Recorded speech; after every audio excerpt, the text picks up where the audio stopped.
샬롬 할렐루야. 마태복음 12장 19에서 21절입니다.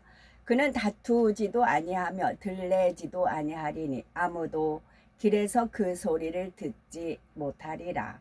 상한 갈대를 꺾지 아니하며 꺼져가는 심지를 끄지 아니하기를 심판하여 이길 때까지 하리니 또한 이방들이 그의 이름을 바라리라 함을 이루려 하심이니라. 아멘. 제목은 순전입니다. 잠언 30장 5절에 하나님의 말씀은 다 순전하며 되어 있죠.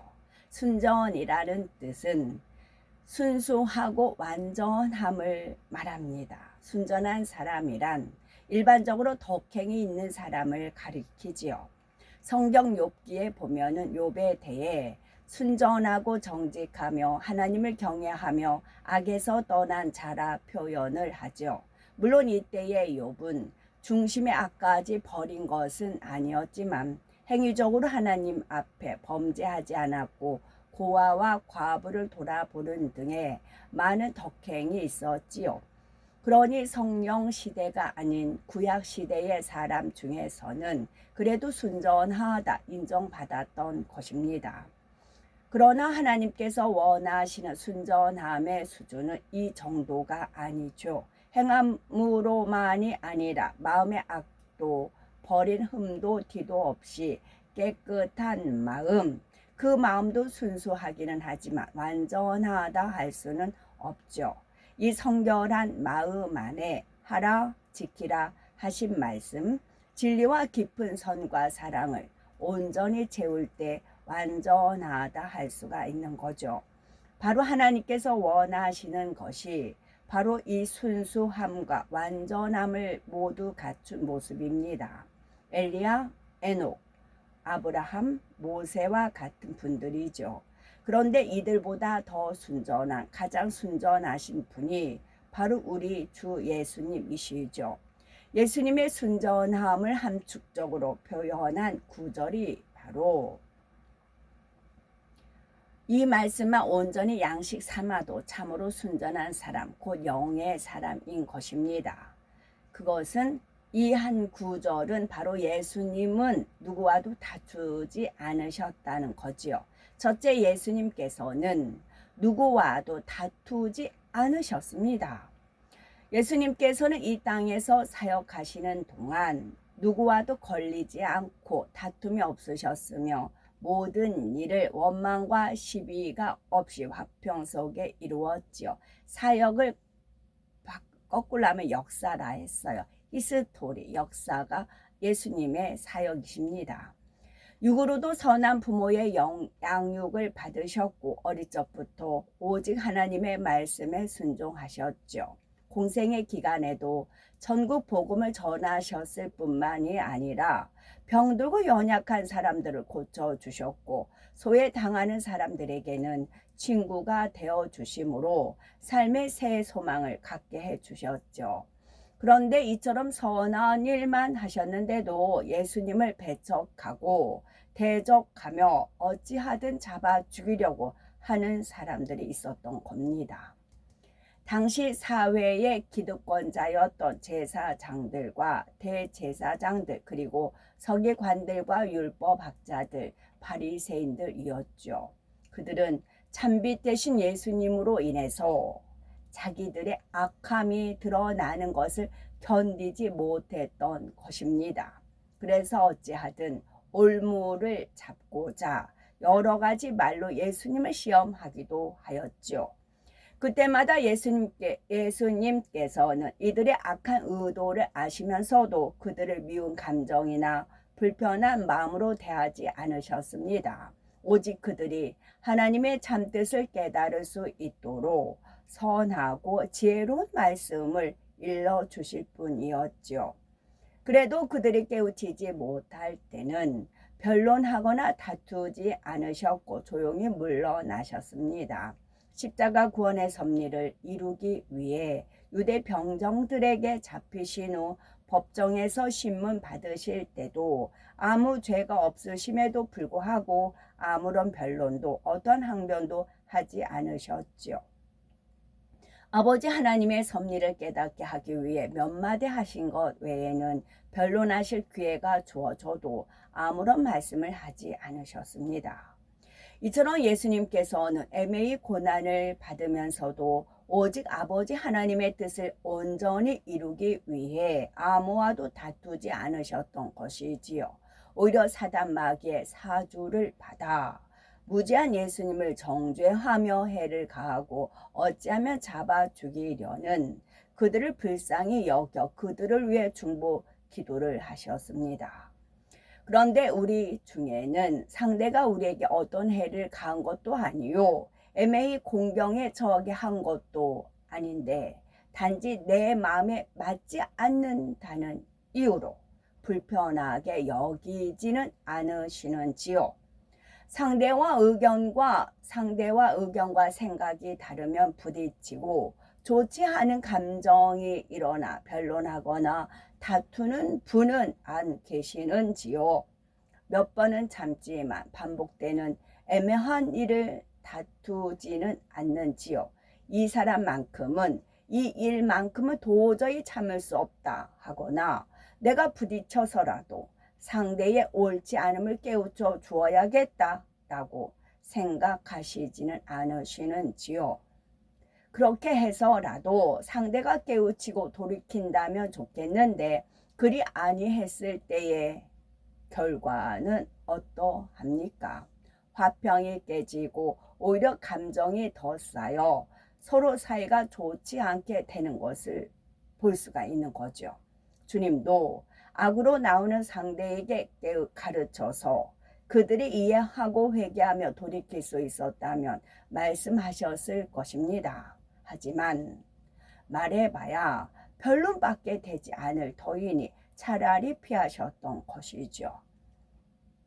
그런데 꼭 혈기를 내고 언성을 높이는 것만이 다툼은 아닙니다. 겉으로는 드러나지 않으나 마음속에서라도 나와 맞지 않는 상대를 못마땅해 하고 나의 의를 주장하는 자세를 갖는 것 또한 다툼이 있는 것이죠. 의견이 다른 상대와 변론하거나 다투지는 않으나 그에 대한 불편함을 주변에 말하는 것도 마음의 다툼의 속성이 있는 것입니다. 이는 자기 마음 안에 평화가 깨졌고 결국 모든 사람과 화평을 쫓으라는 말씀을 이루지 못한 것입니다. 아직 이러한 마음의 다툼, 불편함, 자기 의가 있다면 이 다툼의 원인은 바로 자신에게 있다는 사실을 인정해야죠. 상대를 탓할 것이 아니라 내 안에도 아직 불편함을 갖는 악의 요소가 있다는 사실을 깨달아서 그 악을 뽑아내 버려야 하는 것입니다. 누가 우리를 힘들게 하기 때문이 아니요 우리의 마음에 맞지 않게 행동하기 때문도 아닙니다. 우리가 상대를 품지 못하는 작은 그릇이요 부딪히면 소리가 날 수밖에 없는 틀이기 때문인 거죠. 그러니 연단을 통해 나와 다른 상대를 통해 사명을 감당하며 악을 발견하게 하시는 것입니다. 따라서 매사에 내 자신을 겸비하게 돌아보고 발견하며 작은 비진리도 용납하지 않고 벗어나간다면 예수님처럼 순전함을 이룰 것입니다. 이해하지 못할 사람이 없고 품지 못할 사람이 없는 것이죠. 내게 부딪혀 오는 사람을 오히려 포근하고 따뜻하게 감싸줄 수가 있는 것입니다. 그러면 마음에 항상 평화가 있어 무엇보다 내 자신이 참으로 행복하지요. 마음이 이미 천국이 임해 있으니 누구를 만나도 행복하고 항상 기쁨이 넘치는 것입니다. 하나님께서도 이런 우리를 사랑하사 만일 우리가 애매히 어려움을 당하면 역사해 주십니다. 내 스스로 이기기 위해서 다투지 않을지라도 하나님께서 내 편이 되어서 모든 일에 합력하여 선을 이루어 주신다는 것이죠. 둘째로 예수님께서는 들레지 않으셨습니다. 들렘은 자기 자신을 드러내고 자랑하기를 원하는 마음에서 나오죠. 곧 나는 이런 사람이다. 스스로 자부함으로 다른 사람들이 자신을 알아주기를 원하고 그만한 대접을 받기 원하는 것입니다. 그런데 예수님께서는 하나님의 독생자요, 무한한 기사와 표적을 나타내면서도 전혀 들레지 않고 겸손히 행하셨습니다. 오직 모든 영광을 아버지 하나님께만 돌리셨지요. 다만 때때로 예수님 자신이 구세주가 되기 위해 이 땅에 오신 하나님의 아들이심을 나타내신 것은 이 사실을 사람들이 믿어야만 구원받을 수 있기 때문이었습니다. 마음이 선한 사람들은 이러한 말씀과 따르는 표적을 보면서 예수님께서 하나님의 아들이요 구세주이심을 믿었습니다. 그러나 마음이 악한 사람들은 자기 악으로 인해 예수님께서 하나님의 아들이심을 깨닫지 못했고 오히려 하나님을 욕되게 한다며 비방을 하였죠. 예수님께서는 이러한 비방과 핍박을 개의치 않고 모든 사람이 알아주든 알아주지 않든 상관없이 온전한 구세주가 되기 위해 십자가 고난의 길을 묵묵히 가셨습니다. 창조주 하나님의 아들로서 태초의 창조의 역사도 아버지와 함께 이루신 예수님께서 한낱 피조물들의 멸시와 전대를 받으면서도 감사함으로 십자가의 길을 가셨던 것입니다. 이것이 자기가 없는 모습이지요. 이뿐만이 아니라 십자가에 달리셨을 때 사람들의 조롱에도 들레고자 하는 마음이 조금도 없으셨기에 오직 하나님의 뜻에 따라 죽기까지 하나님의 뜻에 들레고자 하는 마음이 조금도 없으셨기에 오직 하나님의 뜻에 따라 죽기까지 복종을 하셨죠. 이렇게 순전함으로 하나님의 뜻에 맞춰 순종하면 자신이 들레지 않아도 하나님께서 높여주시고 인정해 주십니다. 원수 마귀 사단 더러운 귀신들도 예수 그리스도의 이름으로 명하면 순종할 수밖에 없지요. 순전하신 주님의 순종이 그런 공의를 이루신 것입니다. 질병균이라 해도 주님의 이름으로 명할 때 치료되는 것 또한 주님의 이름 앞에 모든 어둠이라도 순종해야 하기 때문인 것이죠. 그러나 주님의 이름으로 명해도 나가지 않는 이유는 무엇일까요? 공의에 의해서 기도하거나 기도받는 사람이 하나님의 법칙을 어겼기 때문입니다. 하나님께서는 뱀 원수 마귀에게 영원토록 흙을 먹고 살라 말씀하셨죠. 이는 흙으로 창조된 사람을 먹고 살라는 것입니다. 그렇다고 하나님 말씀대로 사는 사람들까지 포함되는 것은 아닙니다. 하나님의 법을 어긴 사람, 계명을 어긴 사람, 악을 행하며 불법 죄를 지은 사람들을 원수 마귀가 주관한다는 것이지요. 그러니 죄악 가운데 사는 사람들에게 질병, 재앙을 주는 것입니다. 그러나 정령 빛 가운데 살 때는 만지지도 못한다고 하였죠. 우리에게 책망할 것이 없으면 하나님 앞에 담대히 무엇이나 원하는 대로 구하고 그리하면 주신다고 약속을 하셨습니다. 따라서 죄를 짓고 어둠 가운데 살았다면 통에 자복해서 하나님과의 죄의 닮을 헐고 나와야 하며 주님의 이름으로 기도하고 기도받을 때 원수 마귀 사단이 물러가는 것입니다. 하나님께서는 이렇게 모든 무릎을 예수의 이름에 꿇게 하셨죠. 또 모든 입으로 예수 그리스도를 주라 시인하여 하나님 아버지께 영광을 돌리게 하셨느니라 하였습니다. 예수님께서는 이 땅에 계시는 동안 하나님의 영광을 위해 그 뜻을 따라 죽기까지 복종하심으로 이처럼 영광을 받게 되신 것이죠. 우리도 하나님의 일을 이룰 때 예수님처럼 내 자신을 드러내지 않고 오직 하나님의 뜻만을 쫓아 순종하면 하나님께서는 반드시 우리를 영화롭게 해주십니다.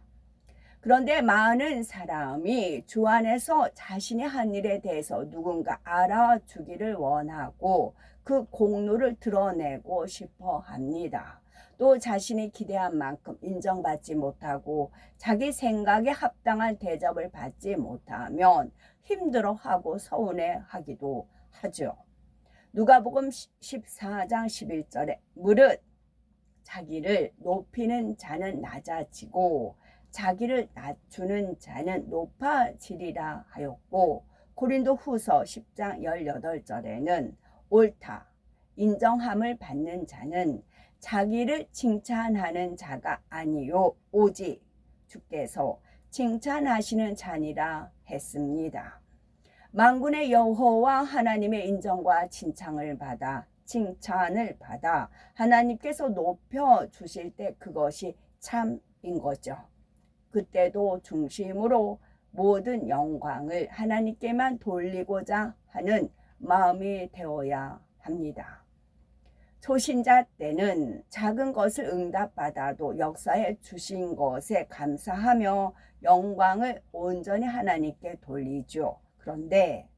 그런데 신앙의 연륜이 쌓이면서 큰 사명을 감당할수록 하나님께 돌려야 할 영광을 자신이 얻으려는 마음이 드러나는 경우가 있는 겁니다.